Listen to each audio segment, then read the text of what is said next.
Understandably, right now they're still in a state of shock, and they are asking for all the prayers of everyone across the nation. Prayers as Silsbee mourns a profound tragedy. A mother and 5 young children killed in an apartment fire. I can't stress enough, our hearts are heavy. How the community is coming together and how this is by far not the only tragic incident impacting Silsbee in recent weeks. Our team coverage starts now.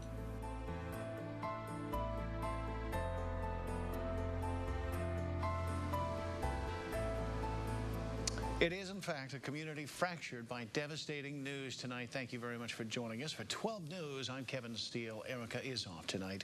The victims, 31-year-old Ashley Pickering and her 5 children. They ranged in age from 3 to 11 years old. The oldest, Christian, 7-year-old Serenity, 4-year-old twins Cavins and Cash also lost, along with 3-year-old Camden.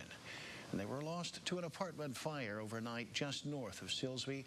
Hardin County deputies responded to that scene around midnight and found their bodies in the remains of the apartment. Ashley is described by her manager at Panera Bread in Beaumont as a hard-working mother who lived for her children. This tragedy, a heartbreak for many in Silsbee. Reporter Juan Rodriguez describes how those close to the family are tonight dealing with this tragedy.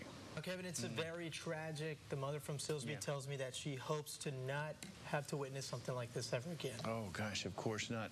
There was a final conversation between that manager at Panera Bread and Ashley. What was that like? When did it happen? He said at around 11 o'clock last night, Alex did get a phone call from her saying she was going to be a little late, but he didn't realize he was never going to see her again. Yeah, that's hard from him. It sounds really like they worked well together. Thank you very much, sir. Thank you so much. Time now, Troy Kless. He's live tonight from Silsbee High School, where a vigil will be taking place, not only in regard to this tragedy, but with other recent tragedies in the area. Troy, set the scene for us there, if you would, sir. And tonight we're hearing that the Red Cross is working to support Ashley's parents amid this fatal fire with an offer of $3,000 to the family, saying the incident is just as heartbreaking as the damages of Hurricane Harvey, which were significant. The Red Cross arrived on the scene early this morning to start assisting the Pickering family. Meanwhile, Hardin County deputies are still trying to figure out what caused that fire off Fountain Drive. Our Jackie Massey spoke to investigators about what they've learned so far. Jackie, this is an enormous tragedy, and you just had new information come in from Silsbee Fire and the authorities there. Tell us more on that. Several of the firefighters noticed that their bodies were scattered in the rubble all across the house. And did you have an opportunity to speak to the father of the children there at the scene today? Offering their condolences and prayers to this family during this difficult time. I appreciate what you're doing up there. Thanks, Jackie, very much. We had another big story today, the shooting of an elderly woman at the Beaumont Best Years Center on 4th Street. The woman was shot in the head.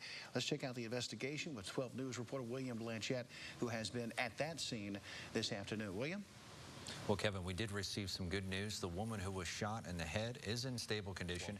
Thank you very much, sir. Now, we expect developments in these stories. Be sure to stay up to date with our free 12 News Now app. You can also get the latest on our social media accounts. Follow us on Facebook, Twitter, and Instagram. Over to our weather conditions. I guess all good things must come to an end at some point. People love the cooler temperatures. Do they continue? Put on my Facebook page. Personally, I might have to go crash somebody's barbecue if I smell something out there. Yes, of course. Because the weather is fantastic for that. I'll see how long this fantastic weather will keep up coming up. Hard to beat barbecue and just the weather for it. It's impossible. Thanks very much. More big stories today. A Port Arthur man arrested today in the possession of loaded guns and more than 6 pounds of marijuana. Serving a search warrant, Jefferson County deputies saw 2 men on a porch and found loaded guns inside. One of the men, 31-year-old Hector Martinez of Port Arthur, told deputies it was his home and then showed them the large stash of marijuana in a room. Deputies seized those firearms and the marijuana. Martinez was charged with felony possession of marijuana. The other person with him not taken into custody.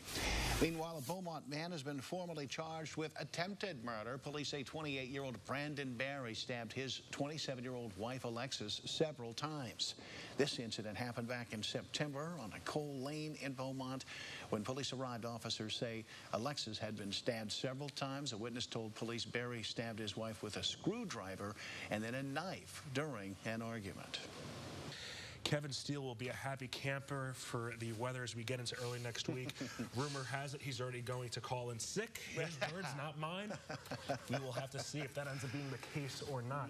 But We'll have to verify that. Of course. Naturally, we have to verify it. On the other hand, I will tell you the barbecue you talked about earlier sounds pretty good right now. I told you, we just got to get one of our viewers sign us up. Thanks very much. No problem. In May. What's the admission price? That ought to be fun. Absolutely free. I think. That'll be fun. I'm sure Jerry's going to charge something. We're back in a moment. Stay with us. Well, if you decide to hit the links tomorrow, man, hopefully your score is lower than the temperature. That'd be pretty impressive for the high temperatures. It looks like we'll get up to about 82 degrees, and it looks like we'll see partly sunny skies throughout the day. How can Dave Hofferth not be in that graphic? He's always on the golf course. Thanks for joining us tonight. Take care.